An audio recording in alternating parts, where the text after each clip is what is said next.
Assalamualaikum warahmatullahi wabarakatuh. Perkenalkan, nama saya Tegar Budiman, NIM 2030205119. Di sini saya akan menjelaskan pendapat saya tentang bahasa gaul. Sebelum kita masuk kepada pembahasan, saya akan menjelaskan beberapa dampak dari bahasa gaul. Yang pertama, eksistensi bahasa Indonesia akan tersingkirkan oleh bahasa gaul. Ya, tidak perlu dipungkiri lagi, berbahasa sangat erat dengan budaya. Maka sebuah generasi akan memakai bahasa gaul dan akan membuat bahasa Indonesia menjadi tenggelam dari yang tadinya sebagai bahasa nasional dan menjadi identitas bangsa. Yang kedua, menurunnya derajat orang Indonesia yang lebih memilih bahasa gaul. Contohnya seperti kalangan remaja. Mereka lebih memilih memakai bahasa gaul ketimbang bahasa Indonesia dan menganggap bahasa Indonesia itu sebagai bahasa kuno, dan maka semakin tersingkirkannya bahasa Indonesia. Yang ketiga, mengganggu pemahaman bahasa Indonesia bagi orang lain.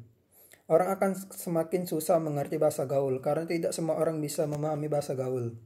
Yang keempat, menjadi salah satu penyebab punahnya bahasa Indonesia sebagai bahasa kesatuan Indonesia.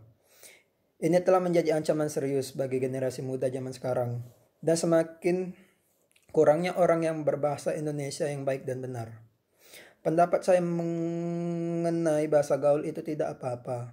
Akan tetapi jangan dipakai berlebihan dalam berkomunikasi. Pakailah bahasa Indonesia di dalam konteks pembicaraan walaupun masih memakai bahasa gaul. Dan memakai bahasa gaul harus mengingat kondisi dan tempat. Jangan selalu menggunakannya setiap saat karena kita adalah bahasa Indonesia.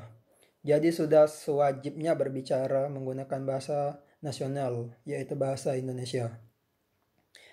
Cara mengatasi bahasa gaul yang telah mendominasi daripada bahasa Indonesia di kalangan remaja.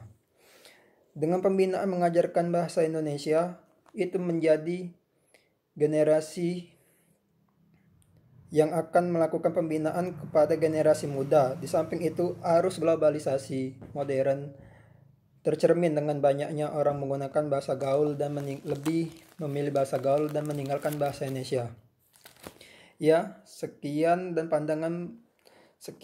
daripada saya, dan itu pandangan saya. Apabila ada kesalahan kata, saya mohon maaf. Wassalamualaikum warahmatullahi wabarakatuh.